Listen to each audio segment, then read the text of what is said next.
शुरू हो जाओ। देखो हम लोग आज पढ़ना है स्टेट एंड यूनियन टेरिटरीज के बारे में। अगला जो टॉपिक हमारा इंपॉर्टेंट जो बनता है वो यही वाला बनता है, ठीक है। राज्य के बारे में और उनके यूटी जितने भी हैं वो। तो सबसे पहले तो हम ये पढ़ेंगे कि फॉर्मेशन ऑफ स्टेट जो है वो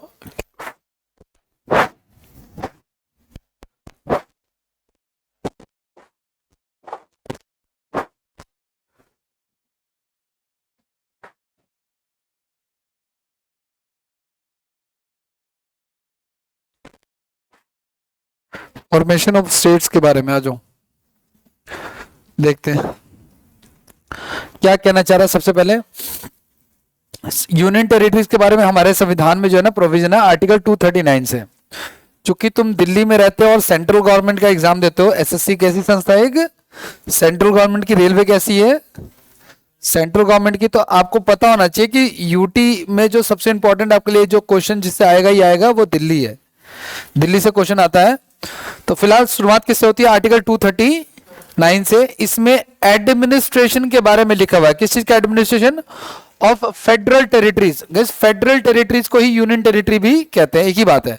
फेडरल मतलब सेंट्रल गवर्नमेंट, यूनियन मतलब सेंट्रल गवर्नमेंट, है ना, उसी को कहा जाता है। तो इसको फेडरल कह लो या केंद्र शासित प्रदेश कह लो आप लोग, ठीक है ना।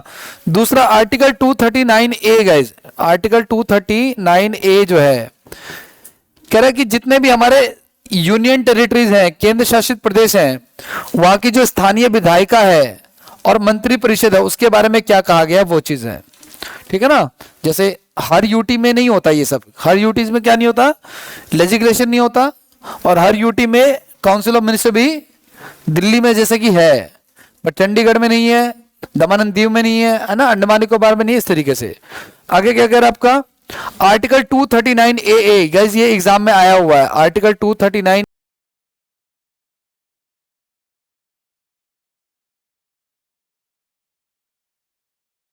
कि दिल्ली एक खास राज्य है, ठीक है ना। ना तो ये स्टेट है ना ही ये यूटी है, ये एक तरह का सेमी स्टेट है। लेकिन अभी कल परसों हमने न्यूज पढ़ी कि दिल्ली को शायद हो सकेगा तो कंप्लीट स्टेट बना देंगे। अगर बना देंगे तो बहुत अच्छी बात है ना। हो सकता है कि फिर भर्तियों की संभावना यहाँ पे फिर बढ़ जाएगी, ठीक है ना, ये चीज है। बाकी देखो, हालांकि दिल्ली में वैकेंसी ना आने का एक सबसे बड़ा कारण पता है क्या है, यहाँ का साइज, मतलब एरिया बड़ा नहीं है इसलिए जॉब ज्यादा नहीं है, सीधी सी बात है। आर्टिकल 239B में किसका जिक्र है, अगर कहीं पे गए कोई मतलब लेजिस्लेशन नहीं है, कोई सिस्टम नहीं है, कहीं पर सीएम नहीं है या प्रेजेंट है, एब्सेंट है, तो वहां पे जो है आपका ऑर्डिनेंस वगैरह कैसे होगा, ordinance making power of the administrator in the absence of legislation. यानी कि जिस यूटी में, जैसे मान लो दिल्ली के अंदर अगर सीएम नहीं है तो यहाँ पे कानून कौन बनाएगा, उसका फॉर्मेशन कैसे होगा, वो सब चीजें। और आर्टिकल 240 में क्या आपका ये कहना चाह रहा है, power of president to make exchange of certain union territory, ठीक है ना। प्रेसिडेंट के पास ये पावर होती है कि वो यूनियन टेरिटरी में कुछ परिवर्तन कर सकता है। एक अगला आएगा आपका आर्टिकल 241, जितने भी यूनियन टेरिटरीज होते हैं उनके हाई कोर्ट की चर्चा है इसमें, ठीक है। यूनियन टेरिटरी के हाई कोर्ट, ध्यान रखना ये नॉर्मल हाई कोर्ट नहीं है। अब आज आगे की बात करते हैं। लेकिन गाइज ये स्टेट का बनाना और उसका बनाना ये हमारे संविधान 1, 2, 3 से जुड़ा हुआ है। कोई भी स्टेट बनेगा तो आर्टिकल 1, 2, 3 में कुछ कुछ चेंजेस हो जाएंगे, ठीक है ना, क्योंकि आर्टिकल 1 में ही सबसे पहले जमीन की बात कही गई है, ठीक है ना। तो आर्टिकल 1 क्या कहता है आपका, मैंने आपको बताया था राज्यों का संघ होगा, है ना। संविधान 1 जो है आपका, अनुच्छेद 1 जो है, आर्टिकल 1 जो है, आर्टिकल 1 ऑफ द कॉन्स्टिट्यूशन क्या कह रहा है आपका, the territory of India is divided into. India का जो टेरिटरी है वो कैसे कैसे डिवाइडेड है, तो राज्य क्षेत्र में डिवाइडेड है, यानी कि स्टेट में डिवाइडेड है और किस में डिवाइडेड है, यूनियन टेरिटरी में। और such other territory as may at any time he acquired by the government of India. तो 3 तरह के हमारे पास एरिया होते हैं, पहला स्टेट के, दूसरा यूटी का, और तीसरा ऐसा कोई एरिया जो गवर्नमेंट एक्वायर करती है। मान लो हमने पीओके को एक्वायर कर लिया तो उसका प्रोविजन हमने पहले डाल रखा है ना। तो अगर कल को हमने पीओके को जीता या कुछ एरिया जीता, XYZ कोई जमीन का पीस ऑफ लैंड जीता, तो उसके लिए क्या प्रोविजन होंगे ये गवर्नमेंट डिसाइड करेगी, ठीक है। अभी करंट में कितने हैं, 28 यूटीज और 28 स्टेट है और 8 यूटीज है, ये तो हम कई बार कर चुके हैं, ठीक है ना। अच्छा, कोई भी अर्जित क्षेत्र नहीं है, ऐसा कोई भी इलाका नहीं जिसमें हमने कैप्चर किया हो अभी तक, है ना। कल को थर्ड वाला है कैप्चर्ड एरिया। पहला है यूनियन टेरिटरी जो सेंट्रल गवर्नमेंट देखेगी, दूसरा स्टेट जो कि स्टेट देखेगी, और तीसरा ऐसा इलाका जो हमने कहीं पे झपट्टा मार के छीन लिया हो। ऐसा नहीं है ना, तभी तो लिखा ना यहाँ पे कि नहीं है। लेकिन ऐसा हो सकता है कल को मान के चलो हमने पीओके पे अटैक किया या किसी चीज पे एक्सवाइजेड अटैक किया, तो उसके कारण से कल को मान के चलो हमने, जैसे बांग्लादेश चिकन नेक की बात करता, हो सकता है हम बांग्लादेश के अंदर चिकन नेक बनाने में कामयाब अगर रहे तो उस तरीके की। आगे की बात करें, आर्टिकल 3 गाइस, ये बहुत इंपॉर्टेंट है। Article 3 of the Indian Constitution deals with the information of new states, formation of new states and alteration of areas, boundaries and names। ये लिख लेना आप लोग। अनुच्छेद 3 जो है, मतलब ध्यान रखना आप लोग, अनुच्छेद 3 संविधान का क्या कहता है, अनुच्छेद जो भारतीय 3 का है संविधान का है, वो कहता है कि अगर आपको नया राज्य बनाना है, क्या बनाना है आपको, नया राज्य बनाना है, या पुराने राज्य की सीमा में क्या करना है आपको, परिवर्तन करना है। पुराने राज्य की सीमा में परिवर्तन करना, आपको सीमा में परिवर्तन करना है, ठीक है। या तो उसका क्या करना है, उसका एरिया चेंज करना है, फॉर्मेशन ऑफ न्यू स्टेट्स है ना, या तो उसका नाम वगैरह बदलना है, नाम वगैरह बदलना है। अब जैसा हम उस दिन डिस्कस कर रहे थे कि यूपी को जो है 3-4 स्टेट में ब्रेक कर दिया जाएगा, तो वो आर्टिकल 3 के थ्रू होगा।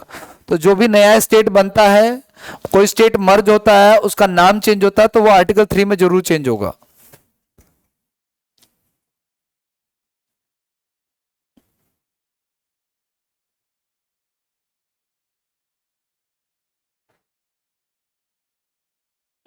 आगे बढ़ जाए।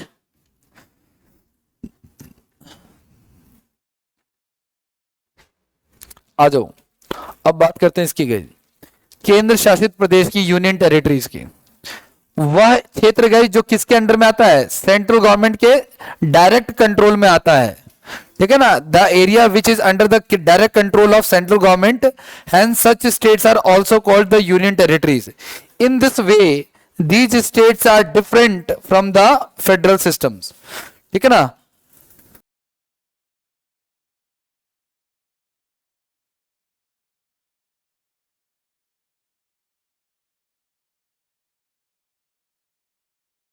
नाम पता होना चाहिए इनका, ठीक है ना, कि एक तो हमारा ऊपर से नीचे या नीचे से ऊपर कर लो आप लोग। तो सबसे ऊपर है आपका जम्मू कश्मीर, और क्या है आपका लद्दाख, फिर है चंडीगढ़, फिर है दिल्ली, फिर दादर नागर हवेली और दमन एंड दीव। इनको मर्ज कर दिया गया, ठीक है ना, एक बना दिया, पहले अलग अलग हुआ करते थे, ठीक है। एक है आपका पुदुचेरी, एक है आपका अंडमान निकोबार, और एक है आपका लक्षद्वीप, ठीक है ना। 9 नहीं हो गए, ये दादर नागर हवेली दमन दीव एक ही है, ठीक है ना। ये पहले अलग अलग हुआ करते थे, अब क्या कर दिया इनको, एक कर दिया। 3 3 6 2 8 ही तो है। अगला, this region is as follow, ठीक है ना। ये कारण निम्नलिखित है, क्या क्या है, ध्यान से सुनना आप लोग। कौन से कारण भाई, ये वाला जो कह रहा है आपका कि जो यूटी है ये सेंट्रल गवर्नमेंट का पार्ट है और ये फेडरल सिस्टम से अलग है। इसका कारण क्या है, पहला, तो इसका पहला कारण देखो क्या कहना चाह रहा है ये वाला। इसका पहला रीजन होता है यहाँ पे राजनीतिक और प्रशासनिक सेवाएं, जैसे दिल्ली और चंडीगढ़ वगैरह में अलग होती हैं, ठीक है। यहाँ की जो कल्चरल डिफरेंसेस यहाँ पे, जैसे पुदुचेरी में, दादर नागर हवेली में अलग सिस्टम है। यहाँ का जो स्ट्रेटेजिक इंपॉर्टेंट है वो भी इंपॉर्टेंट है गाइस, स्ट्रेटेजिक मतलब सामरिक महत्व है।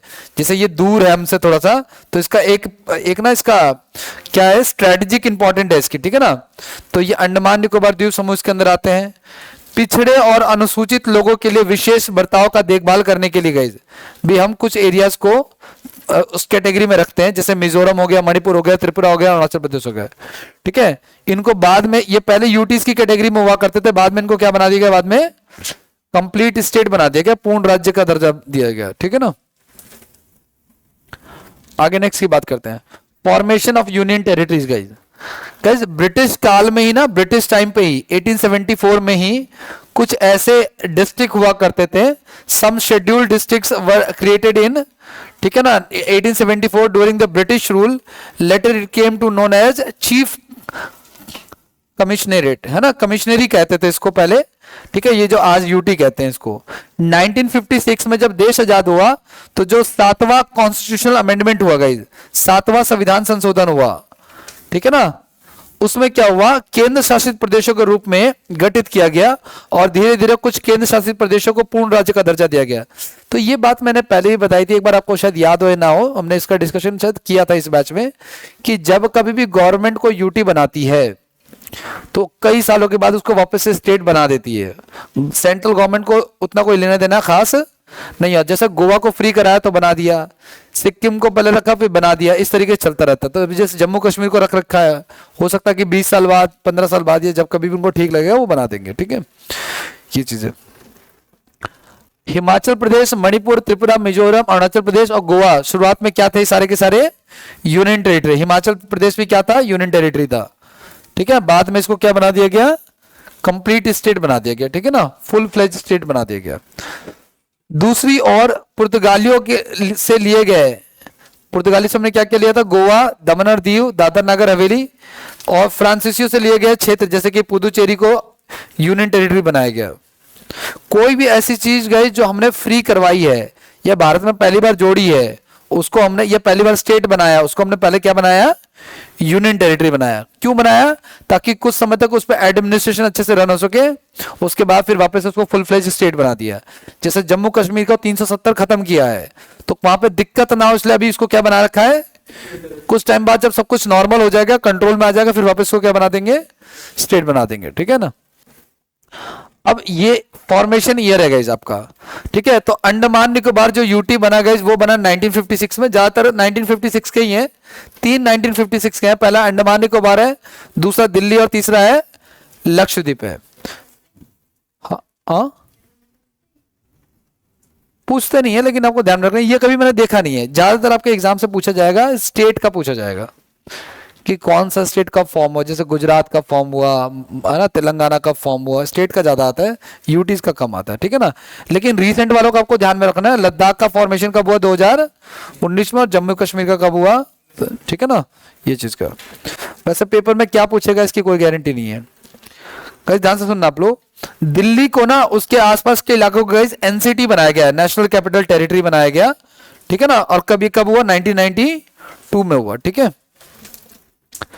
अच्छा ये पूछा जाता है एक तो फॉर्मेशन, सबसे पहले आंध्र प्रदेश की बात करते हैं हम लोग। फॉर्मेशन ऑफ आंध्र प्रदेश हुआ कब हुआ, 1 नवंबर 1953 को।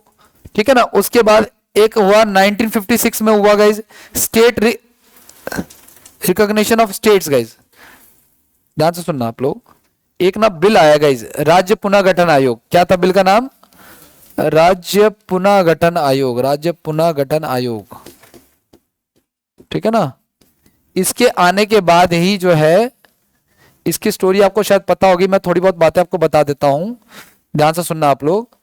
जब देश आजाद हुआ ना, तो उसके बाद से क्या हुआ, अंग्रेजों के जाने के बाद इंडियंस ने डिमांड करनी चालू कर दी। क्या डिमांड करनी चालू कर दी, जब देश आजाद हुआ तो उस समय कितने स्टेट्स थे, अभी कितने स्टेट्स थे टोटल, 14, और अभी कितने हैं, 28 स्टेट है ना।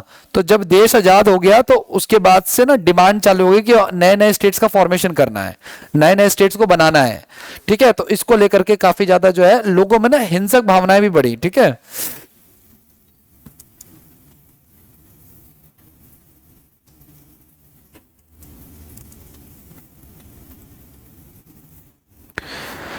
तो इसको लेकर के आपका ध्यान से सुनना, एक ना कमेटी बनी गई, एक का नाम था जेवीपी कमेटी। क्या नाम था इसका, जेवीपी कमेटी। इसमें 3 लोग शामिल थे।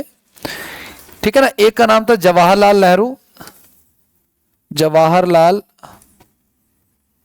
नेहरू। बी का नाम था वल्लभ भाई पटेल, वल्लभ भाई पटेल।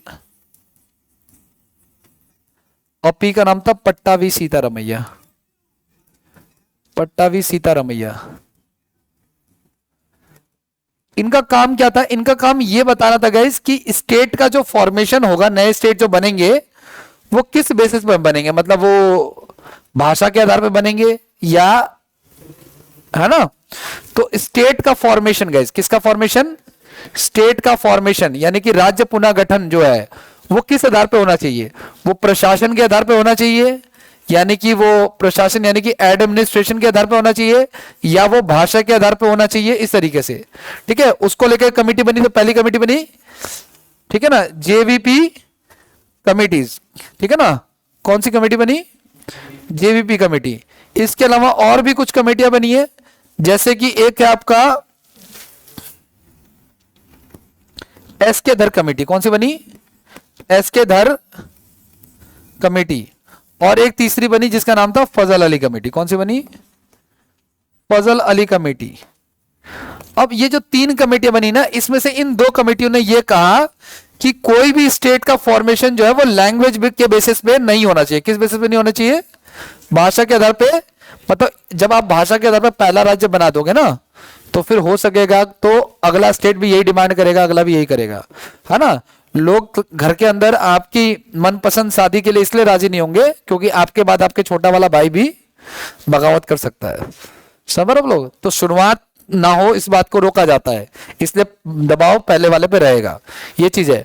लेकिन गाइस फजल अली कमेटी के आने तक इतना ज्यादा आंदोलन बढ़ गया था, किसको लेकर के, आंध्र प्रदेश में। गाइस कहां पे, आंध्र प्रदेश वालों को जो है साउथ वालों से अलग होना है, ठीक है ना। तो आंध्र प्रदेश में बहुत ज्यादा एक व्यक्ति थे जिनका नाम था रामल्लू, क्या नाम था, रामल्लू नाम था इनका। इन्होंने आंदोलन किया और इसमें इनकी क्या हो जाती है, डेथ हो जाती है, क्या हो जाती है। तो इसके प्रेशर के कारण जो है ये कमेटी कहती है कि भाई भाषा के आधार पर हम नए स्टेट का फॉर्मेशन कर सकते हैं। तो भाषा के आधार पर पहला स्टेट जो बना गया वो कौन सा बना, आंध्र प्रदेश बना, ठीक है ना। और ये जो बना इसके लिए पहले एक एक्ट लाया गया जिसको कहते हैं state recognition act, state recognition act, state recognition act कहते हैं इसको। ये कब आया, 1956 में। कब आया, राज्य पुनर्गठन आयोग, राज्य पुनर्गठन आयोग, ठीक है ना। हाँ, मतलब कि पहले ये बन गया, उसके बाद फिर ये एक्ट आया गया, है ना, वो चीज है राज्य पुनर्गठन आयोग, ठीक है। उसके बाद से नए नए राज्यों का फॉर्मेशन चालू हो जाता है। तो आपसे एग्जाम में पूछेगा क्या, आपसे एग्जाम में कमेटी का नाम पूछेगा, कहानी नहीं पूछेगा आपसे। और ये पूछेगा ईयर, आप तो पढ़ ही रहे हो, रिसेंट के क्वेश्चन कल पढ़े थे ना, कितने सारे एक्ट वैक्ट आए थे। तो इलेक्ट्रिसिटी एक्ट जब आ सकता है तो ये तो बहुत फेमस है पहले से ही। तो एस के धर कमेटी किससे संबंधित है, राज्य पुनर्गठन आयोग से, है ना। फजल अली कमेटी किससे रिलेटेड है आपका, तो राज्य पुनर्गठन आयोग से। जेवीपी कमेटी किससे रिलेटेड है, तो राज्य पुनर्गठन आयोग से। बात खत्म है, आगे बढ़ जाए।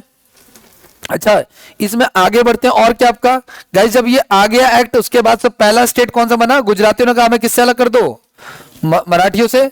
तो 1 मई 1907 को गुजरात और महाराष्ट्र का फॉर्मेशन होता है अलग अलग, ठीक है। फरवरी 20 अच्छा, उसके बाद फिर 1 नवंबर 1966 को गाइस किसका फॉर्मेशन होता है, हरियाणा का, पंजाब से अलग हो हरियाणा। फिर 20 फरवरी 1987 को अरुणाचल प्रदेश का फॉर्मेशन होता है ना, अरुणाचल प्रदेश और मिजोरम का अलग कर देते हैं। फिर आपका 30 मई 1987, ठीक है, किसका होता है, formation of formation of God क्या है, गोवा नहीं हो, गोवा तो पहले फॉर्म हो गया था।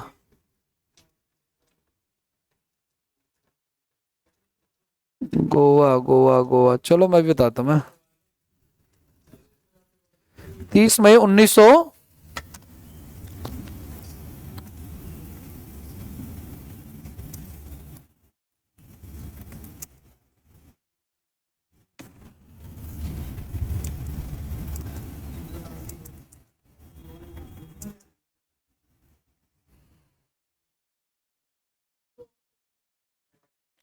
गोवा ही है इसका गाइस।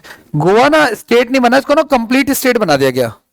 मतलब उसको फुल फ्लेज, पहले गोवा को फ्री करा लिया था, उसको फुल फ्लेज स्टेट बना दिया, ठीक है ना। हाँ, उससे पहले ये यूटी था जो पहले फ्री हो गया था। उसके बाद 2014 में क्या बनाया गया, तेलंगाना को। लेकिन बीच में और भी राज्य हैं जो आपको ध्यान में रखना है, भी आगे पढ़ेंगे हम लोग। आगे बढ़े, आ जाओ। तो गाइज हमारे कॉन्स्टिट्यूशन में आर्टिकल 239 से लेकर 241 के बारे में किसका जिक्र है, उसमें दिल्ली के बारे में कौन से आर्टिकल में जिक्र है, आर्टिकल 239 ए में इसका दिल्ली का जिक्र है। ये क्वेश्चन आया हुआ है अलग से, ठीक है। अच्छा, एक चीज और है, ये कौन से, ये जो यूटीज का जो जिक्र हमारे संविधान में, ये संविधान के किस भाग में है, भाग 8 में है। कौन से में है, भाग 8 में, ठीक है ना। भाग 8 में भाई वो शेड्यूल होता है, वो क्या होता है, शेड्यूल होता है, वो शेड्यूल अलग है, संविधान से अलग 12 शेड्यूल दे रखे हैं, और ये संविधान को इन्होंने 25 हिस्सों में बांट रखा है, उसमें 8वें हिस्से में किसका जिक्र है? यूनियन टेरिटरी का जिक्र है। अब क्या कहना चाह रहा, आ जाओ गाइस, ये जो यूनियन टेरिटरी होती है उसका जो प्रोविजन है वो राष्ट्रपति के द्वारा कंट्रोल होता है, ठीक है ना, जिसका एक प्रशासक होता है, एक एडमिनिस्ट्रेटर भी होता है, गवर्नर टाइप में, ठीक है, राज्यपाल कहते हैं उसको, ठीक है ना गाइस। ध्यान रखना जितने भी यूनियन टेरिटरी होते हैं गाइस, ठीक है, उसका प्रशासक राष्ट्रपति का एजेंट होता है, मतलब जो गवर्नर होता है वो राष्ट्रपति का एजेंट होता है, ना कि राज्यपाल की तरह राज्य का प्रमुख होता है। समझ पा रहे हो क्या आप लोग? एक बात बताओ मुझे आप लोग, आपको पता है कोई पूछे इंडिया का हेड कौन है तो क्या बोलोगे आप लोग? प्रेसिडेंट है। और आपको पता है गवर्नर जो होता है वो भी किसका हेड होता है? स्टेट का होता है। लेकिन यूनियन टेरिटरी किसके अंदर आती है? सेंट्रल गवर्नमेंट में। और सेंट्रल गवर्नमेंट का हेड कौन है? तो दो हेड नहीं हो सकते, इसलिए यूनियन टेरिटरी में जो होता है वहां पे गवर्नर नहीं होता, वहां पे क्या होता है? लेफ्टिनेंट गवर्नर होता है, या तो यहाँ पे एडमिनिस्ट्रेटर होता है। क्या होता है? एडमिनिस्ट्रेटर होता है, लेकिन यहाँ पे गवर्नर नहीं होता, ध्यान रखना इस चीज का, ठीक है ना। और बाकी ये एजेंट तो होता ही है सेंट्रल गवर्नमेंट का, इसमें कोई डाउट नहीं है, ठीक है। आगे नेक्स्ट की बात करें,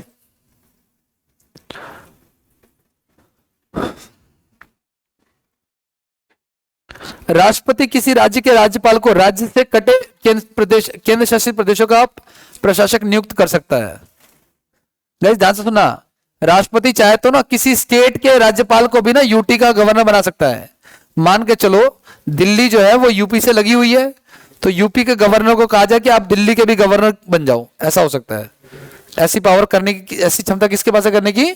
प्रेसिडेंट के पास है। इस समय गए जो लेफ्टिनेंट गवर्नर है, यानी कि जो एलजी है हमारा, ठीक है, इसको लेफ्टिनेंट गवर्नर बोलते हैं, वो कहाँ है? दिल्ली में है, अंडमान निकोबार में है, पुदुचेरी में है, जम्मू कश्मीर में है, लद्दाख में है, ठीक है ना। बाकी दो जगह पे गए, कहां पे? एक बच गया हमारा, एक तो दादर नागर हवेली दमन और दीव, और एक बच गया हमारे पास चंडीगढ़। यहाँ पे क्या आपका प्रशासक है? एडमिनिस्ट्रेटर है। चंडीगढ़, दमन, दीव और लक्षद्वीप में भी क्या आपका? एडमिनिस्ट्रेटर है, ठीक है ना। अच्छा आगे बढ़ते हैं। एडमिनिस्ट्रेशन ऑफ यूनियन टेरिटरी, गए ध्यान से सुना, यूनियन टेरिटरी का जो एडमिनिस्ट्रेशन शुरू हुआ वो कब से? पुदुचेरी का कब शुरू हुआ? 1963 में, और दिल्ली का कब हुआ? 1990। मतलब इन दोनों जगह पे जो है, स्पेशली दिल्ली के लिए यहाँ पे मंत्रिमंडल वगैरह की व्यवस्था की गई है, कैबिनेट मिनिस्टर्स की व्यवस्था की गई है, चीफ मिनिस्टर की, ठीक है। गाइस संसद चाहे नहीं, वो यूटी कैटेगरी, वहां पे वो सीएम वाला सिस्टम नहीं है वहां पे, ठीक है ना। संसद जो है कि यूनियन टेरिटरीज के जो लिस्ट होती है ना, स्पेशली स्टेट लिस्ट की बात करें तो जो नॉर्मली 3 लिस्ट होती है, स्टेट लिस्ट, सेंट्रल लिस्ट और कॉन्करेंट लिस्ट। तो जो यूनियन टेरिटरीज है उसके जो स्टेट के जो टॉपिक होते हैं उस पर भी कानून कौन बना सकती है? सेंटर, क्योंकि वो सेंटर के अंदर में आते हैं। संसद इस शक्ति का विस्तार पुदुचेरी के लिए करती है, दिल्ली के लिए करती है, और किसके लिए करती है? फिलहाल जम्मू कश्मीर के लिए। कहने का मतलब यह है यूनियन टेरिटरी के भी, यूनियन टेरिटरी आज नहीं तो कल तो स्टेट बनेगा, तो जो उसकी स्टेट की पावर है ना, उसका भी रूल कौन बनाता है? पार्लियामेंट। स्पेशली 3 यूटीज का, किसका? दिल्ली का, पुदुचेरी का और जम्मू कश्मीर का। चीफ मिनिस्टर का प्रोविजन किया गया है, लेकिन इसके टॉपिक्स को वो बना रहे हैं। इसमें मैंने कहा ना, इसमें बहुत सारा टसल है। जैसे दिल्ली में चीफ मिनिस्टर है, लेकिन यहाँ की पुलिसिंग की व्यवस्था कौन कर रहा है? यहाँ के ऑफिसर्स के अपॉइंट करने की व्यवस्था कौन कर रहा है? Central government. एमसीडीज को कौन कंट्रोल कर रहा है? Central government. तो यहाँ पे ट्रीज वो जो कहते हैं ना, केजरीवाल ने कहा था ना, जो मीम वायरल होता है कि दिल्ली का राजा हम है, एक मीम वायरल होता है, कभी सर्च कर लेना आप लोग, आ जाएगा आपको, कि दिल्ली के राजा। उन्होंने कहा था ये बात? उन्होंने कहा था दिल्ली की विधानसभा में। क्यों कहा था? फ्रस्ट्रेट होकर कहा था। क्यों फ्रस्ट्रेट हो गए? कि चीफ मिनिस्टर तो बन गए लेकिन पावर कुछ नहीं है, ना पुलिस उनके पास है, ना ऑफिसर को ही, बताओ ऑफिसर को भी वो अपॉइंट नहीं कर सकते, तो बात ही खत्म है। ऑफिसर को अपॉइंट करने के लिए उन्होंने केस किया, मुकदमा किया कोर्ट में, कोर्ट ने कहा कि भाई दिल्ली गवर्नमेंट करेगी, तो सेंट्रल गवर्नमेंट एक बिल है और उसको क्या कर दिया, उस मुकदमे को उन्होंने पलट दिया। ये रिसेंट की बात बता रहा हूं मैं आपको, ठीक है ना। लेकिन अब चूंकि सेंट्रल गवर्नमेंट ऐसा कह रही है कि दिल्ली को क्या बना देंगे एक, तो फिर उसके बाद हो सकता है पुलिस इनके पास आ जाए, और ऐसा भी हो सकता है कि पुलिस इनके पास ना भी आए। मतलब सब कुछ पावर इनको दे देंगे, जो करना है करो, लेकिन पुलिस किसके पास रहेगी? सेंट्रल गवर्नमेंट के पास रहेगी। ठीक है, ये चीज है। संसद किसी केंद्र शासित प्रदेश में उच्च न्यायालय की स्थापना कर सकती है। गाइस जनरली यूनियन टेरिटरी का अपना खुद का हाई कोर्ट नहीं होता है, लेकिन पार्लियामेंट चाहे तो एस्टैब्लिश। यूनियन टेरिटरी का हाई कोर्ट नहीं होता है, यूनियन टेरिटरी का जो कोर्ट होता है हाई कोर्ट, वो उस स्टेट का होता है जिसके अंदर वो है। जैसे दादर नागर हवेली दमन एंड दीव का जो हाई कोर्ट होगा वो गुजरात हाई कोर्ट ही होगा। ठीक है ना। चंडीगढ़ का जो हाई कोर्ट होगा वो Punjab and Haryana high court ही होगा। लेकिन दिल्ली में ऐसी व्यवस्था है कि यहाँ का खुद का अपना क्या है? हाई कोर्ट है ना। तो संसद किसी यूनियन टेरिटरी में हाई कोर्ट की स्थापना कर सकती है या उसके निकटवर्ती राज्य में उसको अपील कर सकती है। समझ पा रहे हो ना, वो चीज है। अगला क्या कह रहा है आपका? ये जो मैंने कहा ना कि नियर बाई, देखो सेंट्रल गवर्नमेंट चाहे तो यूनियन टेरिटरी में क्या बना दे? हाई कोर्ट बना दे, या कहे कि नहीं बनाएंगे, आप एक काम करो, आप अपने जिस स्टेट में हो उस स्टेट का हाई कोर्ट यूज करो आप। तो ऐसा कहां कहां होता है? ऐसा होता है दादर नागर हवेली में ऐसा होता है, दमन और दीव में ऐसा होता है। ठीक है ना, ये उस ऐसा इन सब जगह पे होता है। ठीक है, हाँ, ये दादर नगर हवेली और मुंबई हाई कोर्ट ये किस में जा रही है? अच्छा, ये मुंबई हाई कोर्ट में जाते हैं। किस में जाते हैं ये? गुजरात हाई कोर्ट में नहीं जाते।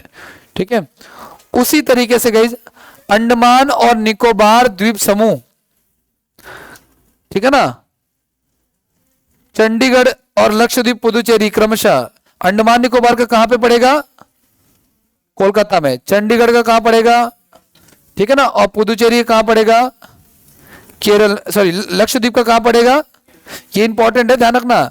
लक्षद्वीप का पड़ेगा केरल में, है ना। देखो ध्यान से सुनना आप लोग, ये भारत का मैप मान के चलो आप लोग कि भैया ये भारत का क्या है? मैप है ना। तो उन्होंने ये कहा कि दादर नागर हवेली का मुंबई हाई कोर्ट है, क्या है? बॉम्बे हाई कोर्ट जो पूरे महाराष्ट्र का है। यहाँ पे लक्षद्वीप है, उसका क्या है? केरल हाई कोर्ट है। ठीक है, यहाँ पे अंडमान निकोबार है, उसका क्या है? कोलकाता हाई कोर्ट है। चंडीगढ़ का क्या है? Punjab and Haryana high court है। ठीक है ना, इस तरीके से। तो हो सकता है कि यूनियन टेरिटरी का खुद का हाई कोर्ट हो, या अपने नियर बाई स्टेट में भी वो जाकर के अपना ज्यूरिडिक्शन का, नहीं दिल्ली का नहीं है, अब जम्मू कश्मीर का भी हो जाएगा, है ना, क्योंकि जम्मू कश्मीर में भी पहले हाई कोर्ट हुआ करता था, तो वो उन्होंने उसको हाई कोर्ट दे दिया है। ठीक है, आगे पढ़ेंगे, लेकिन ये डाटा कहीं कहीं अपडेटेड है, हर जगह नहीं मिलता है। कहाँ लिखा है? वो लिखा होगा क्योंकि ये नोट्स उससे पहले का बना हुआ थोड़ा सा, तो ये अपडेटेड नहीं है। जम्मू कश्मीर में भी ऐसा है। ठीक है, आगे बढ़े। अगला क्या कह रहा है हमारा? दिल्ली को लेकर के कुछ स्पेशल प्रोविजन है गाइस। क्या कह रहा है आपका? पहली बात तो ध्यान से सुनना आप लोग गाइस। 1991 में 69th अमेंडमेंट के थ्रू, गाइस इंपॉर्टेंट है, ध्यान रखना इस चीज का, 69th अमेंडमेंट के थ्रू जो है दिल्ली को केंद्र शासित प्रदेश को विशेष हैसियत प्रदान की गई है, और इसे राष्ट्रीय राजधानी क्षेत्र दिल्ली का दर्जा दिया गया है। और इसमें इसको कंट्रोल करने के लिए सेंट्रल गवर्नमेंट का एक एजेंट होगा जिसको लेफ्टिनेंट गवर्नर कहा जाता है। ठीक है ना, आगे की बात करें, मंत्रिमंडल की संख्या, ठीक है ना, यहां पे कैबिनेट मिनिस्टर की संख्या टोटल विधानसभा का कितना होगा? 10% होगा। जनरली 15% पढ़ा था हमने। ठीक है ना, वो स्टेट का था। दिल्ली को एनसीटी बनाया गया, नेशनल कैपिटल टेरिटरी। ठीक है ना, और उसको सेमी स्टेट बनाया गया, और यहाँ पे एक एलजी बिठाया गया, और यहाँ पे एक मुख्यमंत्री की व्यवस्था की गई है। दिल्ली में जो मुख्यमंत्री तुम देख रहे हो अभी कौन है? रेखा गुप्ता। उससे पहले अतिशी थी, उससे पहले केजरीवाल थे, उससे पहले शीला दीक्षित थी, उससे पहले और जितना चले जाओगे, यानी कि टोटल 1991 से ही मुख्यमंत्री है, ज्यादा टाइम नहीं हुआ अभी यहाँ पे, यानी 4-6 मुख्यमंत्री गिन के हुए होंगे। समझ आप लोग, यहाँ पे हम इतिहास पुराना है, लेकिन मुख्यमंत्री की व्यवस्था 1991 से हो रखी है। ठीक है, ये चीज तो यहाँ पे, अच्छा यहाँ पे जो कैबिनेट मिनिस्टर होंगे गाइस, वो टोटल सीट का कितना होगा? यानी 70 लोग हैं, तो फिर मात्र 7 ही होंगे कैबिनेट मिनिस्टर। और जनरली स्टेट में कितना था? ये 15% हुआ करता था टोटल सीट्स का। बस इतना ही है इसमें। ठीक है ना, एक दो क्वेश्चन मैंने रखे हैं।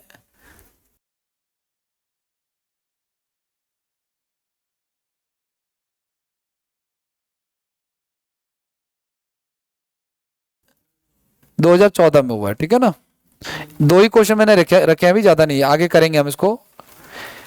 ये तो आई के देख लिया आप लोगों ने। ठीक है ना, एक ये क्वेश्चन था, बस इतना ही है इसमें।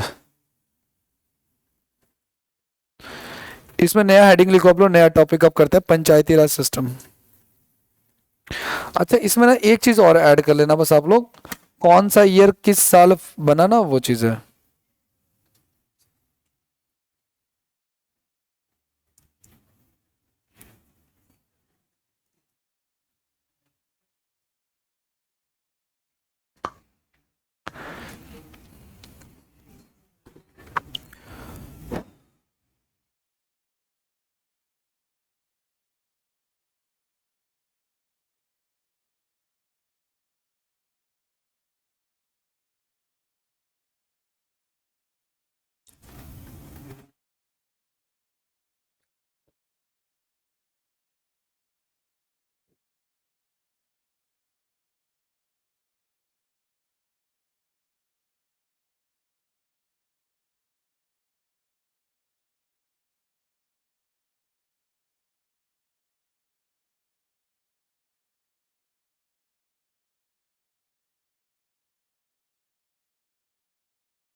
क्या ही भसड़ हो गई है।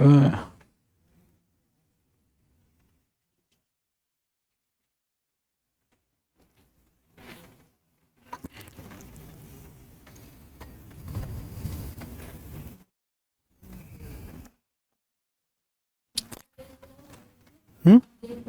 हाँ, करवा रहा हूँ।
फेर दूं क्या?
मैसूर से इसको सेपरेट किया था। कर्नाटका के बाद अगला हमारा हिमाचल प्रदेश। हिमाचल प्रदेश है। हिमाचल प्रदेश को इन्होंने बनाया 1971 में गाइस। ये भी पहले यूनियन टेरिटरी हुआ करता था, हमने पीछे पढ़ा था। अगला है आपका मणिपुर। अगला क्या है? मणिपुर और त्रिपुरा। मणिपुर और त्रिपुरा इनका हुआ 1972 में। अगला है मेघालय।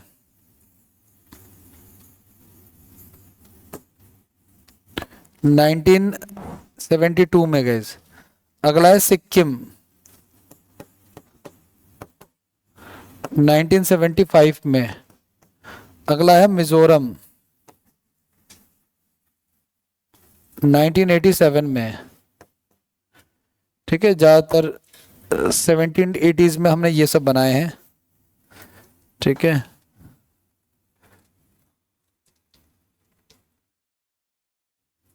ठीक है।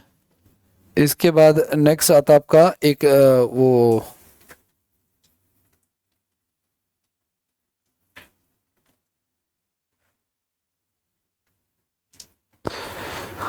अगला आता आपका छत्तीसगढ़, उत्तराखंड और झारखंड। ठीक है ना।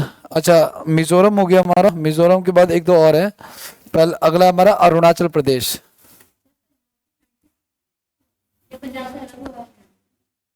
पंजाब से दो राज्य अलग हुए, हिमाचल प्रदेश और हरियाणा। तो पहले सारा का सारा पंजाब ही था।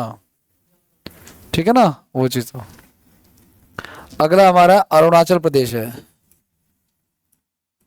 अरुणाचल प्रदेश है। तो अरुणाचल प्रदेश का फॉर्मेशन जो हुआ है वो हुआ है 1987 में। इसको भी पहले यूटी बनाया था। फिर आया गोवा 1987। ठीक है ना, ये भी पहले यूटी था। हाँ, क्या नाम है, उत्तराखंड जो है स्टेट का, मतलब यूटी का दर्जा खत्म किया इसका। उत्तराखंड बनाया 2000 में। छत्तीसगढ़ बनाया 2000 में। और झारखंड भी बनाया 2000 में। CUJ करके हम पढ़ते हैं। ठीक है ना। उसके बाद झारखंड के बाद बनाया क्या, तेलंगाना। क्या बनाया, तेलंगाना 2000, ये आंध्र प्रदेश से अलग करके, ठीक है ना। जब देश आजाद हुआ उस समय गए गोवा, पांडिचेरी, दादर नागर हवेली और सिक्किम। जब देश आजाद हुआ उस समय गोवा, कहाँ है गोवा, गोवा नहीं लिखा, ये रहा गोवा हो गया हमारा। और मैंने बोला पुदुचेरी, पुदुचेरी नहीं लिखा होगा शायद मैंने, कोई बात नहीं। और क्या आपका दादर नागर हवेली, दमन, ये सारे के सारे जो है इंडियन टेरिटरी में नहीं आते थे, या तो ये यूरोपियंस में आते थे या तो ये फ्रांसीसी में आते थे। हाँ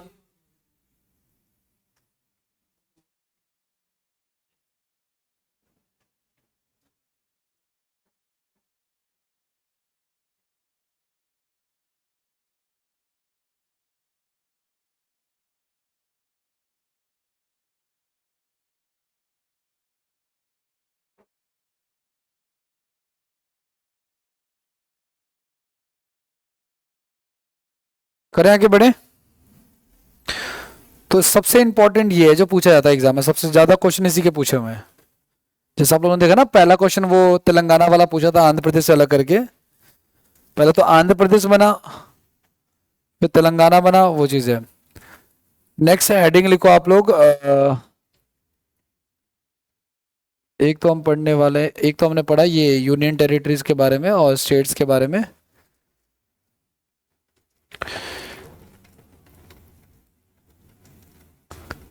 ज्यादा नहीं, एक दो क्लासेस और दो तीन क्लासेस में ना ये निपट जाएगा ऑलमोस्ट आप लोगों का। पॉलिटी जो है ना कुछ खास नहीं बचा हुआ अब इसमें।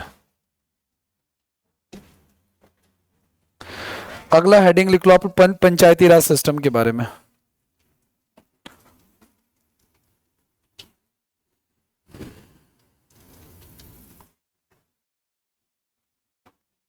ये थोड़ा सा ब्रॉड टॉपिक है, लेकिन इसके मेन पॉइंट अगर तुम ध्यान में रखोगे ना तो एग्जाम में कर लो जाओगे। ऐसे पढ़ना चालू करोगे ना तो थोड़ा सा ज्यादा डीप डाउन चला जाता है ये, ठीक है। देखो मैं आपको सीधी सी बात बताता हूँ, हम पढ़ने जा रहे हैं पंचायती राज सिस्टम। समझना इस चीज को आप लोग कैसे कैसे काम करता है ये। जब देश आजाद हो गया ना तो एक सोचा गया कि भाई जो गवर्नमेंट जो रूल लेके आती है, जो स्कीम्स लेके आती है, वो इस देश के एंड पर्सन तक पहुंचे वो, है ना। तो इसके लिए हमने पंचायती राज सिस्टम लगाया, ठीक है। लेकिन ये पहले डीपीएसपी का पार्ट था। किसका पार्ट था? और आपको पता है कि डीपीएसपी का जो पार्ट होता है वो स्टेट्स के ऊपर ऑप्शनल होता है। अरे राज्य चाहे तो लगाए और राज्य चाहे तो।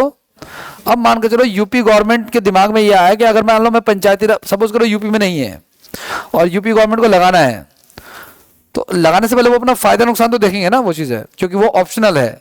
तो वो ऐसा काम क्यों करेंगे जिससे उनका क्या हो।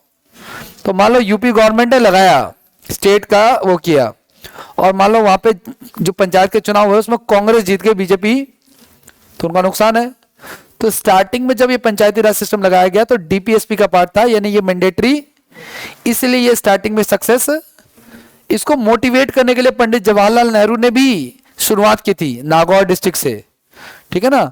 लेकिन वो फिर भी स्टेट ने उससे लेसन नहीं लिया और उसको एग्जीक्यूट फिर अब कहा कि अब इसको मैंडेटरी करना पड़ेगा। तो हमने आर्टिकल 243 में गए, ठीक है ना। आर्टिकल 243 में इसका आगे पढ़ेंगे, अभी देखते रहो आप लोग। आर्टिकल 243 में कहां पे लेके, आर्टिकल ए से लेकर ओ तक। ओ कितने पे आता है इंग्लिश में, है ना, 15 पे आता है। तो 15 टोटल 15 प्रोविजन है इसके, ठीक है ना। गांवों के लिए बनाया पंचायती राज और शहरों के लिए बनाया सिविक बॉडीज लाइक नगर निगम, नगर पालिका, ठीक है ना। जहां पे आबादी ज्यादा है, जहां पे कम आबादी है वहां पे, ठीक है ना। आगे बढ़ जाए। और ये किस पार्ट का है गाइस, ये भाग कौन सा पार्ट है, ये पार्ट 9 है गाइस। क्या है, पार्ट 9 ऑफ द कॉन्स्टिट्यूशन है, आर्टिकल 243। जो लोग स्टेट का एग्जाम देंगे ना कल को, हरियाणा का, यूपी का, है ना, तो उसमें इसके क्वेश्चन बनते हैं। मैंने कहा ना आप खुद समझो, सिंधु घाटी सभ्यता तो हर एग्जाम में आती है, लेकिन इसका ये नहीं कि आप कुछ भी पढ़ोगे, आप समझ पा रहे हो। अगर आप एसएससी का पढ़ रहे हो तो सिर्फ एसएससी का पीवाईक्यू पढ़ो, अगर आप रेलवे का पढ़ रहे हो तो सिर्फ, तो अगर आप जब स्टेट का पढ़ोगे तो आर्टिकल 152 के बाद से ज्यादा पढ़ना है आपको। कल को मान लो आपका मन हुआ कि मैं बिहार का एग्जाम दूंगा, बिहार पीसीएस दूंगा, यूपी पीसीएस, तो आपको आर्टिकल 152 के बाद पढ़ना है, सेंटर का देना है, तो आर्टिकल 152 तक आपको सारे पता होने चाहिए। आप उठा के देख लेना, हम पीओआई क्यों कर रहे हैं शाम को, ज्यादातर क्वेश्चन आपके आर्टिकल 152 तक ही आएंगे, और आर्टिकल 152 के बाद वो आर्टिकल आएंगे जो सेंट्रल गवर्नमेंट से रिलेटेड है। जैसे कोई सेंट्रल बॉडी है, जैसे इलेक्शन कमीशन ऑफ इंडिया आपने 36 बार पढ़ा है आर्टिकल 324 में, है ना, वो चीज है आपका। आ जाओ चलो। अच्छा, पंचायती राज की शुरुआत कैसे हुई, तो ध्यान से सुनना आप लोग। 1935 में गाइस भारत शासन अधिनियम आया था, इसके थ्रू शुरुआत हुई, लेकिन ये मॉडर्न की बात कर रहा है। एंशिएंट में कैसे शुरुआत हुई, तो गाइस इसका समय जो है ना वैदिक काल से बताया जाता है, वैदिक पीरियड में ऐसा होता था, ठीक है ना। और वैदिक पीरियड में गाइस इस संस्था का नाम पंचायती राजनीति क्या होता था, इसको सभा कहते थे, वैदिक एरा में इसको सभा कहते थे, ठीक है ना। ये क्वेश्चन अभी आया था दिल्ली पुलिस में, ये भी आएगा किसी न किसी शिफ्ट में जब हम करेंगे। अच्छा, गांधी जी ने गांव के विकास के लिए ग्राम स्वराज की अवधारणा दी थी, ठीक है ना। स्वराज टर्म जो है वो इन्होंने दिया था। गांधी जी के सपनों को साकार करने के लिए संविधान के आर्टिकल 40 में गए, ये किसका पार्ट है, ये डीपीएसपी का ना। याद करो, हम लोग जब डीपीएसपी पढ़ रहे थे तो हमने डीपीएसपी के आर्टिकल्स को 2-3 हिस्सों में बांटा था, सोशलिस्ट, गांधीयन, है ना, इस तरीके से। तो आपका ये डीपीएसपी का पार्ट है, उसमें पंचायतों का गठन किया गया है, ठीक है ना। अब आगे की बात करते हैं। आर्टिकल 40 को एग्जीक्यूट कराने के लिए के.एम. मुंशी की अध्यक्षता में कमेटी बनाई गई, और इसकी कमेटी ने जो है क्या किया, 2 अक्टूबर 1952 को गई एक प्रोग्राम रखा, जिसको क्या कहा इन्होंने, सामुदायिक विकास कार्यक्रम, ठीक है, for the implementation of article 40। चूंकि ये डीपीएसपी का पार्ट था तो states were not interested in this, क्योंकि स्टेट मान लो स्टेट बनाते हैं और कल को कोई और जीता तो उनका क्या है, नुकसान है, वो चीज है। तो आर्टिकल 40 का पार्ट था। The community development programme was started on October 2 1952, ठीक है ना। आगे क्या हुआ, लेकिन ये प्रोग्राम कैसा रहा, असफल रहा, मतलब फेलियर रहा, क्योंकि मैंने कहा ना स्टेट इंटरेस्टेड नहीं थे। आगे फिर क्या होता है आपका, इसके बाद क्या होता है, एक और कमेटी बनी गई, that is Balwant Rai Mehta committee, बहुत इंपॉर्टेंट है, एग्जाम में 50 बार आता है ये कमेटी बनी, और इस कमेटी की सिफारिश क्या थी, the implementation of democratic decentralisation guys, मतलब इसमें उन्होंने कहा कि पंचायती राज को करवाना चाहिए, और उन्होंने कहा ये जो पंचायती राज सिस्टम आप करवाओगे इसमें कितने लेवल होने चाहिए, तो 3 लेवल होने चाहिए, adoption of 3 tier panchayati raj system, ठीक है ना। तो पहला सवाल हमारा क्या बनता है, पहला सवाल बनता है हमारा बलवंत राय मेहता कमेटी, कौन सा बलवंत राय मेहता कमेटी।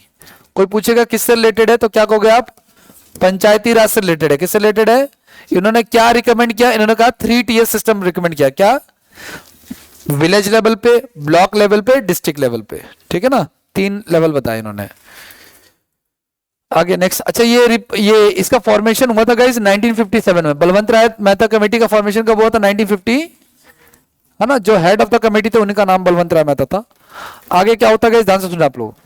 अच्छा, इसकी रिकमेंडेशन पे प्राइम मिनिस्टर खुद 2 अक्टूबर 1959 को जो है राजस्थान के नागौर डिस्ट्रिक्ट से पंचायती राज व्यवस्था की शुरुआत करते हैं। सोचते हैं कि अब तो स्टेट मान जाएंगे, प्रधानमंत्री आ रहे हैं तो क्या पता, लेकिन अभी भी कोई फर्क नहीं पड़ता, ठीक है ना। तो इसके बेसिस पे गाइस, इसके बेसिस पे बलवंत राय मेहता कमेटी के बेसिस पे, ठीक है ना, इन्होंने 3 टियर सिस्टम बताया। 3 टियर सिस्टम में क्या क्या आता है, ध्यान से सुनना आप लोग।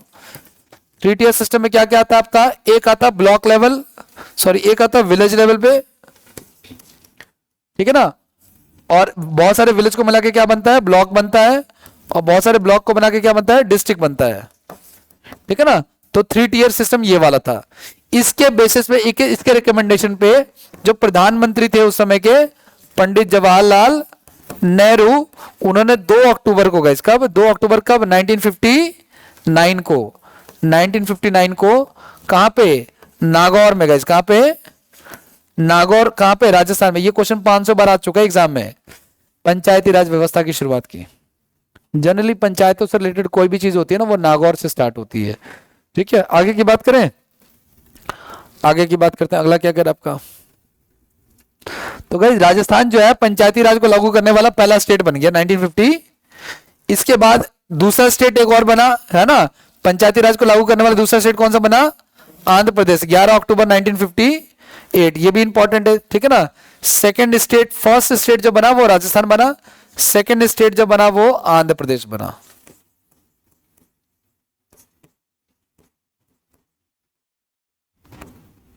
ठीक है, ये कब हुआ भाई आंध्र प्रदेश वाला, ये हुआ आपका 1950, 11 अक्टूबर को 1958 में।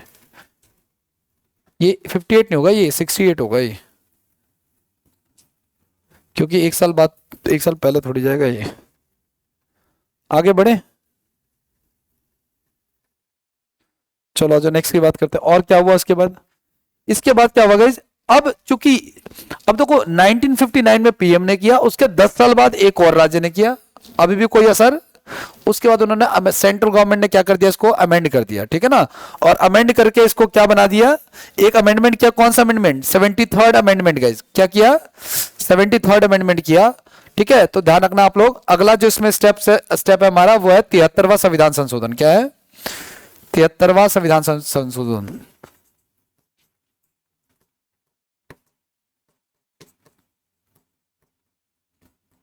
कॉन्स्टिट्यूशनल अमेंडमेंट, ठीक है ना। अब इस अमेंडमेंट के बाद क्या कर रहे हैं वो लोग, इसके बाद इसको मध्य प्रदेश में लागू किया गया, मतलब बीच में अमेंडमेंट हुआ था तो उसको एमपी ने लागू किया। 73वां संविधान संशोधन किससे रिलेटेड है वो अभी पढ़ेंगे हम लोग।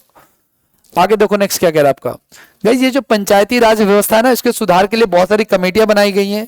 और ये कमेटियां क्या क्या, किस किस ने कैसा कैसा काम किया गया, तो एक कमेटी आई दूसरे नंबर पे, एक तो पहले ही बन चुकी थी हमारी, दूसरी बनी अशोक मेहता कमेटी, पहली थी बलवंत राय मेहता कमेटी, दूसरी है अशोक मेहता कमेटी नाम है इसका।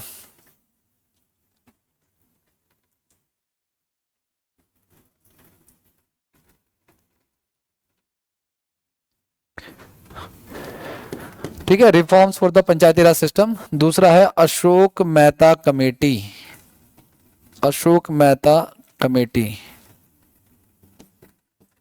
ठीक है ना। और ये जो अशोक मेहता कमेटी ये कब बनी है, 1977 में, और इन्होंने अपनी रिपोर्ट कब सौंपी है, 1978 में। ये कहना क्या चाह रहे हैं, ये बलवंत राय मेहता ने कितने टीयर दिए थे भाई, 3 टीयर दिए थे, विलेज, ब्लॉक और डिस्ट्रिक्ट ले। ये क्या कहना चाह रहे हैं, ये कह रहे हैं आप 3 टीयर मत करो, आप कितने टीयर कर लो, सिर्फ 2 कर लो, एक डिस्ट्रिक्ट का कर लो और एक आपका पंचायत लेवल पे कर लो, यानी कि विलेज पंचायत लेवल पे कर लो, डिस्ट्रिक्ट लेवल पे कर लो और एक मंडल लेवल पे कर लो, ठीक है ना। मंडल मतलब कि ब्लॉक लेवल कर लो आप लोग, ठीक है ना। मंडल कोई ब्लॉक भी कहते हैं, हिंदी में मंडल कहते हैं, इंग्लिश में ब्लॉक कहते हैं, ऐसे कर लो आप, ठीक है। अच्छा, इस अशोक मेहता ने और क्या कहा, क्या कि ये जो पंचायती राज सिस्टम होगा उसमें SC ST को क्या होगा, रिजर्वेशन देंगे, मतलब चुनाव में सीट्स का रिजर्वेशन, और दलीय आधार पर चुनाव कराना होगा, मतलब कि बहुत सारी पार्टी जैसे होती है ना, आम आदमी, कांग्रेस, उस तरीके से वो लोग करेंगे, ठीक है। आगे बढ़े, इसके बाद एक और कमेटी बनी जिसका क्या नाम था गाइज, जिसका नाम था GKRV राव समिति, है ना, VKRV Rao committee, VKR committee ऐसा कह लो आप लोग। दूसरी जो कमेटी थी उसका नाम था VKR कमेटी। अच्छा, इन्होंने 2 टीयर सिस्टम लगाया, 2 टीयर सिस्टम लगाया, इतना ही याद रखना बहुत है। अगला हमारा VKR कमेटी नाम है इसका। SC ST सीट को रिजर्व किया इन लोगों ने, ये देखा नहीं कभी, लेकिन अगर पूछ ले कभी तो ध्यान रखना आप लोग। SC ST सीट को रिजर्व करना, और जो सीट को रिजर्व करना, और क्या कहा कि जो चुनाव होगा वो मल्टी पार्टी लेवल पे होगा, मतलब कि बहुत सारी पार्टी इसमें पार्टिसिपेट करेंगी, ठीक है ना। अगर आपको पंचायत के चुनाव में खड़ा होना गाइस ना, तो उम्र कितनी होनी चाहिए मिनिमम, कितनी उम्र होनी चाहिए, 21 साल। वोटिंग की तो 18 साल है ही है, इसमें 21 साल। MLA का लड़ना है तो 25 साल, MP का लड़ना है तो 25 साल, ठीक है ना। तो VKR राव समिति भी बनी थी, ठीक है, ये 1985 में बनी थी गाइस। कब बनी थी, 1985 में। आगे देखो अगला क्या कह रहा है आपका, एक और कमेटी बनी थी गाइस जिसका नाम था LM Singhvi committee, Laxmi Mall Singhvi committee, ठीक है। ये भी किससे रिलेटेड आपका, ये भी है पंचायती राज सिस्टम से रिलेटेड, ठीक है ना।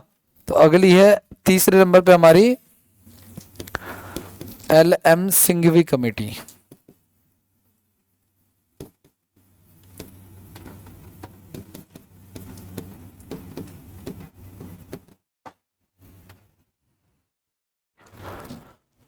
ठीक है। अच्छा, इन्होंने क्या कहा कि जब तक आप इनको कॉन्स्टिट्यूशनल राइट नहीं दोगे तब तक आपको बात आपकी नहीं बनेगी। मतलब कि अभी तक वो जो पंचायती राज सिस्टम है वो उसमें पड़ा हुआ है, क्या नाम है आपका, डीपीएसपी में पड़ा हुआ है, आर्टिकल 40 में पड़ा हुआ है। इन्होंने कहा जब तक आप इसको कॉन्स्टिट्यूशनल राइट नहीं दोगे, संविधान में कहीं इसको मेंशन करके इसको इंप्लीमेंट नहीं कराओगे फोर्सफुली, तब तक ये बात बनने वाली नहीं है। तो इन्होंने पंचायती राज को क्या दे दिया, संवैधानिक दर्जा दे दिया। ठीक है ना, पंचायती राज सिस्टम को कॉन्स्टिट्यूशनल राइट्स दे दिए। ठीक है ना, स्टेटस दे दिया, संवैधानिक दर्जा यानी कि कॉन्स्टिट्यूशनल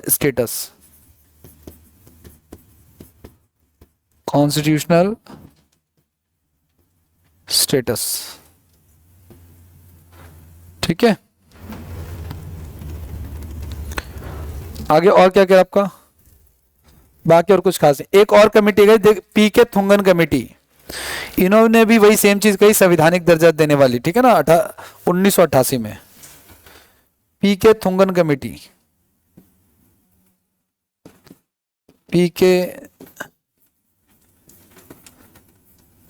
कमेटी।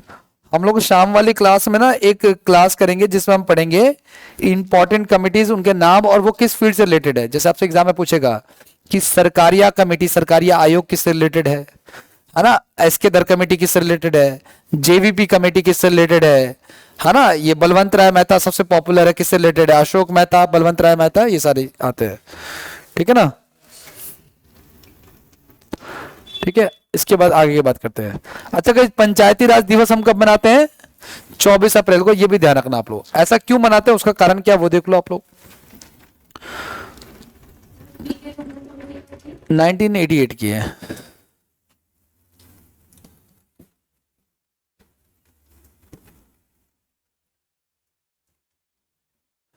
पंचायतों को संवैधानिक दर्जा देने की दिशा में पहला प्रयास किसने किया, राजीव गांधी ने किया गाइस, है ना। राजीव गांधी ने कहा कि हम इसको कॉन्स्टिट्यूशनल स्टेटस देंगे।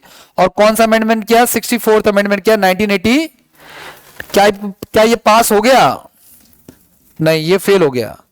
ठीक है, आगे नेक्स्ट की बात करते हैं, कोई बात नहीं, आगे देखो। तो गाइस फिर अगला कोशिश किसने किया, पीवी नरसिम्हा राव की गवर्नमेंट ने किया। ठीक है ना, फिर से उन्होंने वही सेम चीज कोशिश की और इस बार ये पास हो गया। कौन सा अमेंडमेंट से, पहली कोशिश जो थी वो 64 की थी लेकिन वो पास नहीं हो पाया। दूसरा था 73rd, ये कब पास हुआ, 1990, और इनको दर्जा दे दिया गया। ठीक है, और इसको एग्जीक्यूट कराया कब, 24 अप्रैल को। इसलिए 24 अप्रैल को हम क्या मनाते हैं, पंचायती राज दिवस मनाते हैं गाइस। ठीक है ना, तो 73rd अमेंडमेंट आता है गाइस 1992 में। इसके बाद अमेंडमेंट चालू हो जाते हैं, संविधान संशोधन। ठीक है ना, तो इसके बाद आता है 73वां संविधान संशोधन, 73वां संविधान संशोधन। कौन सा था, 1992, है ना। ये पूरे चैप्टर पूरे आपके टॉपिक का क्रक्स है। ठीक है, एग्जीक्यूट कब होता है, 24 अप्रैल 1993 को। आगे आ जाओ, नेक्स्ट है आपका ये जो 73वां संविधान संशोधन है, इसके थ्रू क्या जोड़ा गया, इसके थ्रू गाइस जोड़ा गया 11th शेड्यूल। क्या जोड़ा गया, 11th शेड्यूल जोड़ा गया। और पार्ट 9 में कुछ चेंजेस किए गए। टोटल 16 आर्टिकल जोड़े गए, ए से लेकर के ओ तक, और एक आर्टिकल 243 भी है। ठीक है ना, टोटल कितने टॉपिक है पंचायती राज सिस्टम में, ये एक एक चीज इंपॉर्टेंट है, ध्यान रखना। पंचायती राज सिस्टम पार्ट 9 में इसका जिक्र है। आर्टिकल 243 में 243 से लेके ओ तक टोटल कितने आर्टिकल हो गए, टोटल इसमें 16 प्रोविजंस हो गए। टॉपिक कितने हैं, 29, और ये 11th शेड्यूल में भी इसको मेंशन किया गया अलग से। ठीक है, आर्टिकल 243 जो इससे रिलेटेड है उसमें इसकी डेफिनेशन लिखी हुई है, पंचायती राज सिस्टम की डेफिनेशन लिखी हुई है। अब देखो यही हमें याद रखना है, मेन यही है, आपको डिटेल में पढ़ने की जरूरत नहीं है। पहला आर्टिकल 243 में डेफिनेशन है, किसकी, definition of Panchayati raj system की, है ना, पंचायती राज सिस्टम की जो है ना डेफिनेशन है। आगे आर्टिकल 243 ए में ग्राम सभा का फॉर्मेशन है गाइस। आर्टिकल 243 में, ये बीच वाला स्किप कर दिया, इतना इंपॉर्टेंट नहीं है। इसमें क्या है, कॉन्स्टिट्यूशन ऑफ पंचायत का, पंचायतों का गठन है। आर्टिकल 243 में सीटों का रिजर्वेशन कैसे होगा, एससी एसटी का रिजर्वेशन था ना वैसा महिलाओं का भी होता है इसमें। आर्टिकल 243 ए में क्या है आपका, टेन्योर कितना होगा इनका, और आर्टिकल 243 एफ में क्या होगा आपका, मेंबरशिप डिस्क्वालिफिकेशन क्या होगी, है ना, कौन सा सदस्य कब अयोग्य घोषित हो जाएगा। ए से लेकर ओ तक पढ़ना है, लेकिन एक आधे छोड़ दिया, जैसे एक बी छोड़ दिया है फिलहाल के लिए। A B C D E F, आगे बढ़े। एफ के बाद जी देखो, पावर क्या क्या होंगी पंचायती राज की, उनकी अथॉरिटी क्या होगी, उनकी जवाबदेही क्या होगी, मतलब पंचायतों की शक्तियां, उनके अधिकार और उनका उत्तरदायित्व, वो किसको अकाउंटेबल होंगे। आर्टिकल 243 जी एच को स्किप किया हुआ, आर्टिकल 243 आई गाइस। गाइस ये जो वित्तीय सहायता है हमारी,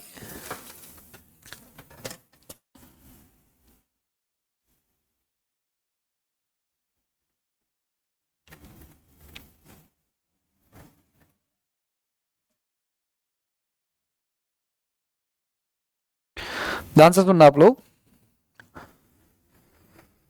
गाइज ये जो कॉन्स्टिट्यूशन, ये जो पंचायती राज सिस्टम है ना, ये लोग ना अपने लिए एक फाइनेंस कमीशन का फॉर्मेशन कर सकते हैं, क्या करने के लिए, अपनी फाइनेंशियल कंडीशन को रिव्यू करने के लिए, क्या करने के लिए, रिव्यू करने के लिए, ठीक है ना। आर्टिकल 243 के में गाइज चुनाव का जिक्र है, आर्टिकल 243 ओ में, ठीक है ना, अगर इनका कोई चुनावी मैटर होता है तो उसमें कोर्ट्स की रोक लगी हुई है, ऐसा कुछ है इससे रिलेटेड। किस किस स्थिति में, तो हर स्थिति में रोक नहीं है, किसी किसी में।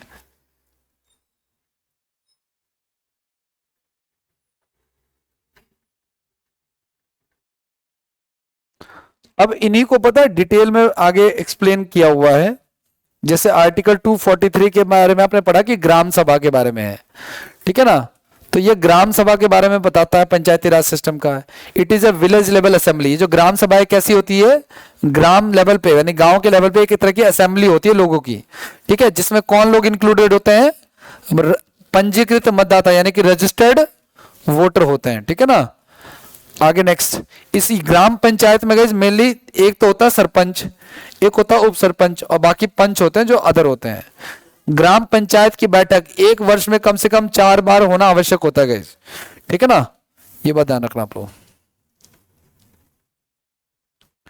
अगला क्या कह रहा हमारा, आर्टिकल 243 बी कॉन्स्टिट्यूशन, ये वहां पे नहीं लिखा था, यहां पे लिखा है भाई पंचायतों की स्थापना वगैरह, सी में भी शायद स्थापना ही था आई थिंक, है ना। तो गए 3 लेवल पे है, 3 टियर सिस्टम है हमारे पास, एक विलेज लेवल पे, एक मिड वाला यानी कि ब्लॉक लेवल या मंडल लेवल पे, और एक है आपका डिस्ट्रिक्ट लेवल पे, ठीक है ना, ये याद रखना आप लोग, ठीक है। गई जहां पे जिस राज्य की जनसंख्या 20 लाख से कम है उस राज्य में मध्य से, गाइस देखो ये जो जितने भी फॉर्मेशन होता है ना, डिस्ट्रिक्ट ब्लॉक ये सब कुछ, ये आबादी के हिसाब से होता है, ठीक वैसे जैसे नगर निगम और नगर पालिका होती है, यहाँ पे क्या है, दिल्ली नगर निगम है। नगर निगम वो होता है जहाँ पे 5 लाख से ज्यादा की आबादी होती है, तो यहाँ पे नगर निगम है। लेकिन आप छोटे शहरों में जाओगे तो वहां पे आपको नगर पालिकाएं मिलेंगी, ठीक है। पंचायतों की संरचना वगैरह इसको हम उतना डिटेल में नहीं पढ़ेंगे, आप इसको चाहो तो स्किप कर सकते हो, लेकिन मेन एक बार ये जरूर ध्यान रखना, हम अब डिटेल में नहीं जा रहे, ध्यान रखना ये आपको ध्यान में रखना है, अगर मोटे तौर पे ध्यान रखना है तो ये वाला, ठीक है। तो एक बार मेरे साथ आप लोग रिवाइज कर लो, फिर हम लोग आगे बढ़ रहे हैं, ठीक है।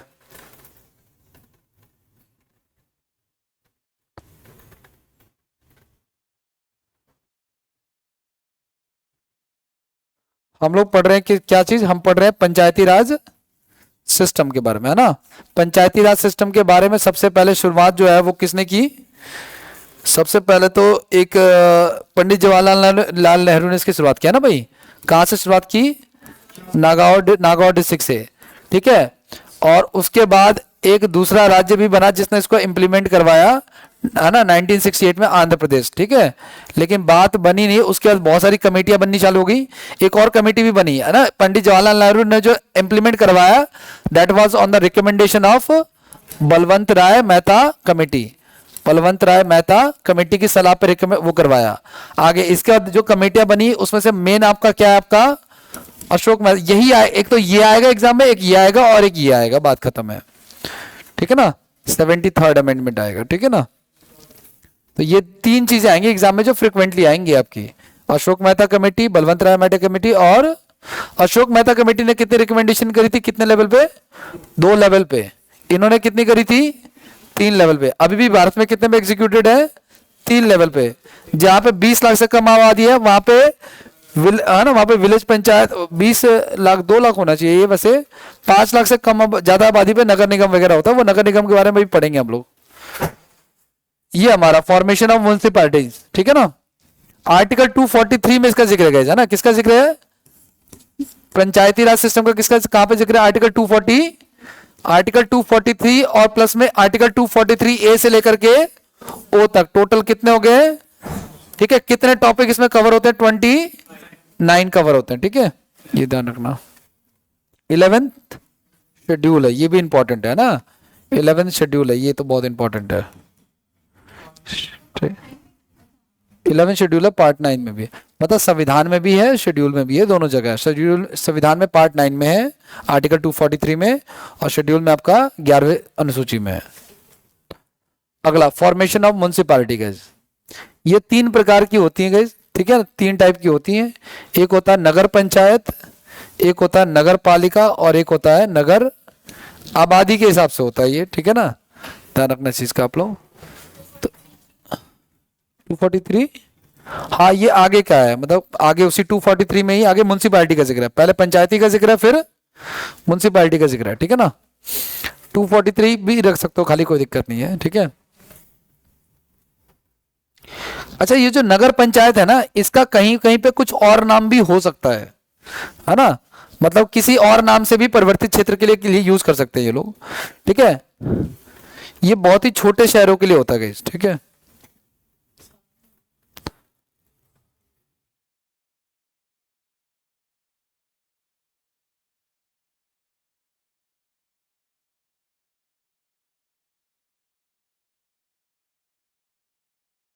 इसमें आबादी कितनी होनी चाहिए, 20,000 से 20,000 तक मान के चलो। अगर 20,000 से ज्यादा आबादी है, 50,000 तक आबादी है, तो वहां पे फिर नगर पंचायत नहीं होगा, क्या होगा, नगर पालिका होगी। लेकिन अगर उससे ज्यादा 3 लाख से भी अधिक आबादी है, तो उसमें क्या हो जाएगा हमारा, नगर। उससे ऊपर 3 लाख 5 लाख जितना आप लेना चाहो, ठीक है ना। तो ये बड़े बड़े आबादी वाले क्षेत्रों में होता है, जैसे दिल्ली हो गया, कोई भी महानगर हो गया, कोई भी मेट्रोपॉलिटन सिटी हो गया, ठीक है ना। तो ये अर्बन बॉडीज में 3 आते हैं, नगर पंचायत, नगर पालिका और नगर निगम। मेंबर्स की कोई क्वेश्चन नहीं आता मेंबर्स का, आबादी का ध्यान रखना बस आपको, ठीक है। यहाँ जो नगर, ये जो नगर पालिकाएं होती है ना, इनमें वार्ड्स वगैरह होते हैं, जैसे हमारे में होते हैं ना वार्ड, देखा होगा आप लोगों ने, वैसे सेम वार्ड का डिवीजन होता है, ठीक है। रिजर्वेशन ऑफ सीट्स होता है, ठीक है। ये उतना इंपॉर्टेंट नहीं है, आप इसको छोड़ सकते हो, इतना कुछ खास इससे क्वेश्चन नहीं आएगा, ठीक है।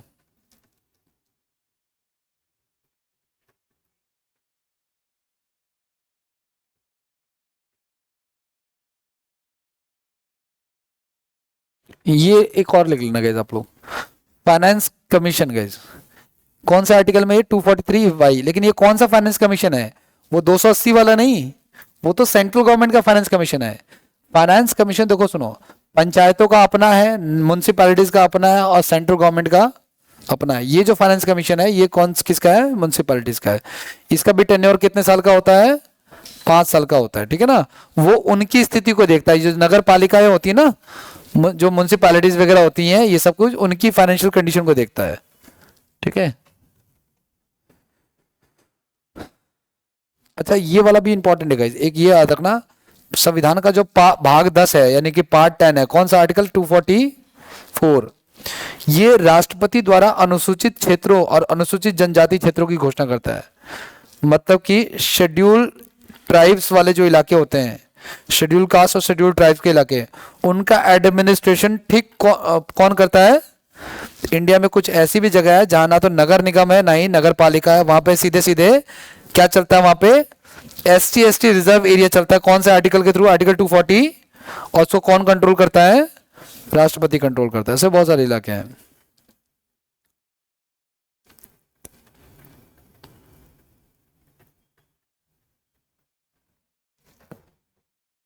बस इतना ही रहने दो आज के लिए, बाकी पंचायती राज इतना रहने दो आज के लिए, बाकी नेक्स्ट क्लास में करते हैं, ठीक है। कोई रुकेगा नहीं।